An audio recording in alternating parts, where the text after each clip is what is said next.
Hello students, आज हम discuss करेंगे बैलेंसिंग ऑफ इक्वेशन के बारे में। लेकिन बैलेंसिंग ऑफ इक्वेशन से पहले हमें ये भी डिस्कस करना है कि अनबैलेंस्ड इक्वेशन क्या होती है। तो सबसे पहले हम ये समझ लें कि इक्वेशन दो तरह की होती है, एक अनबैलेंस्ड और एक बैलेंस्ड।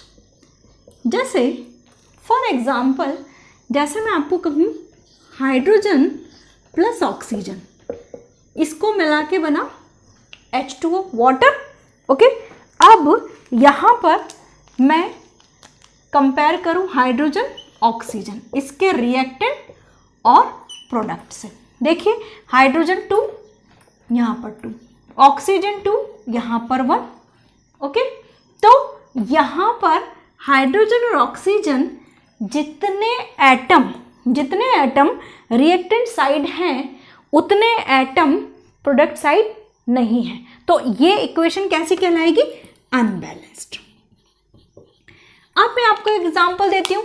जैसे for example carbon plus oxygen CO2, ठीक है।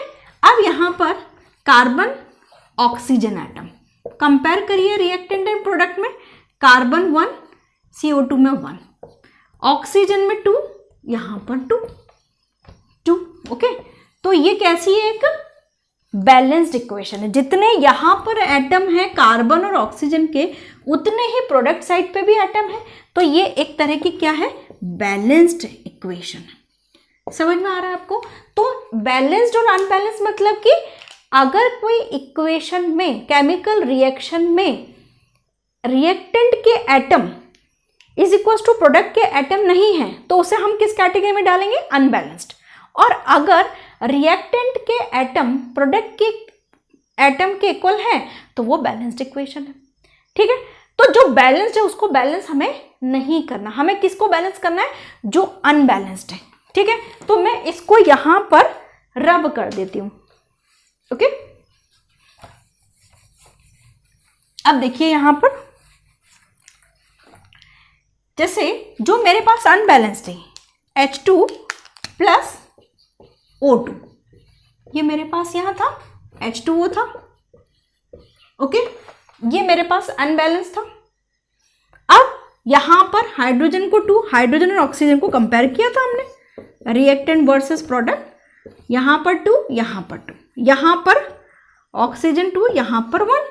ओके, 2 और 2, यहां पर 2 और 1। तो मैं ऑक्सीजन को क्या करूं? यहां पर 2 करने के लिए यहां पर मैंने 2 ऐड कर दिया। जैसे ही मैंने 2 ऐड किया, मुझे ये देखना है कि क्या कोई दूसरी चीज पे तो कोई फर्क नहीं पड़ रहा। तो आपने देखा कि यहां पर 2 2 जा 4 हो गए, रिएक्टेंट कैसे हो गए? 4 हो गए। तो मुझे यहां पर प्रोडक्ट कैसे हो गए? 4 हो गए। तो मुझे रिएक्टेंट भी 2 2 जा 4 करना पड़ेगा। तो ये क्या हो गई?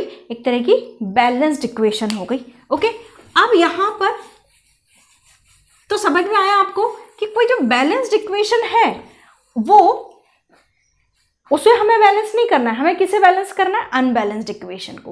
ओके, तो यहां पर जैसे अब मैं एग्जांपल सेकंड लेके चलती हूं। जैसे magnesium plus HCl, magnesium hydrochloric acid,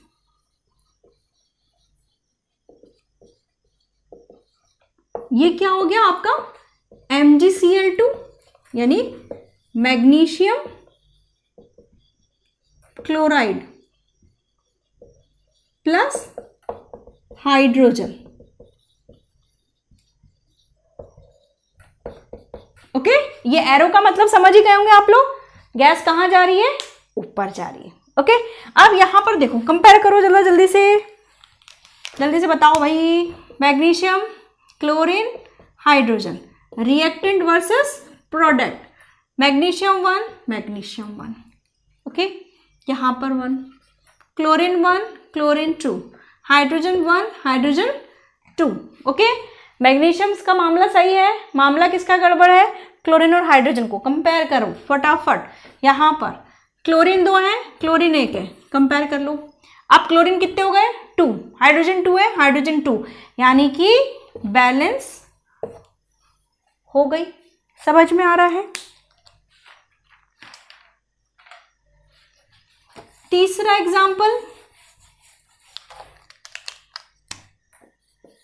H2, H2 means hydrogen, chlorine, HCl। Okay, करो बैलेंस, जल्दी से करो कंपेयर।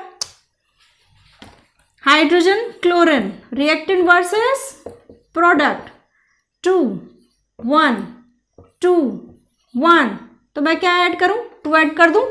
आप क्या क्या हो गया? 2 2। समझ में आ रहा है? एक और एग्जांपल लूं,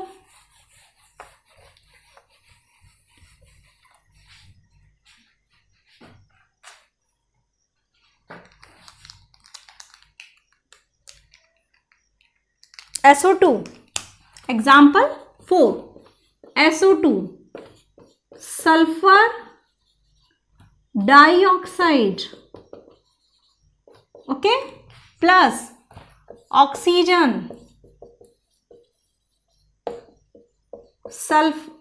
SO3 sulphur trioxide, SO3। Compare करो सल्फर ऑक्सीजन को, reactant versus product, reactant versus product. करो फटाफट से। सल्फर 1, सल्फर 1, यहां सल्फर 1, ऑक्सीजन 2 और 2, ओके, और यहां पर 2 2 4, और यहां पर कितने हैं? 3, ओके। अब देखो यहां पर क्या करना चाहिए? SO3 है यहां पर, यहां SO2 है, ओके। अब यहां ऑक्सीजन 4 है, 2 2 4, यहां पर कितने हैं? 3 है, ओके। यहां कुछ नंबर नहीं है तो उसको मैं क्या मानूंगी? 1 मानूंगी। तो 3 1 3, मुझे क्या करना है? 2 लगाना है, मतलब मुझे 4 तक लाना है, लेकिन 4 नहीं ला सकती अभी मैं। अगर यहां पर मैं 1 तो लगा ही हुआ है, तो 3 1 3, तो मैं 2 लगा के देखती हूँ, ओके। 2 लगा दिया मैंने, हिट एंड ट्रायल मेथड है। 2 लगा दिया, 3 2 कितने हो गए? 6 हो गए साहब।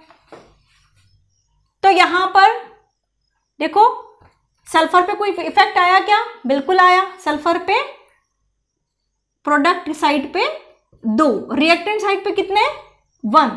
तो मुझे 2 की जगह 1 की जगह 2 करना है, तो मैं क्या लगा दिया? 2, ओके। तो यहां पर कितना हो गया? अब देखो कंपेयर करो, सल्फर 2 सल्फर 2, ऑक्सीजन 2 2 4, 4 + 2 कितना हो गया? 6, 3 2 6। समझ में आ रहा है? तो ये मेरी इक्वेशन क्या हो गई? बैलेंस हो गई।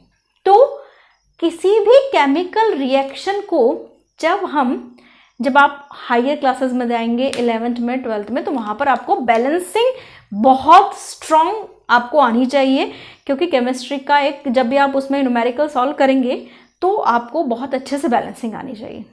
तो आज जो मैंने आपको प्रैक्टिस करवाई है बैलेंसिंग की, आप अपने और जो रिफ्रेशर्स हैं या NCERT की बुक में जो दिया हुआ है उसमें से आप और अच्छे से इसकी प्रैक्टिस करिए। और अगर कोई भी डाउट आता है तो आप मुझसे कमेंट सेक्शन में पूछ सकते हैं, ठीक है।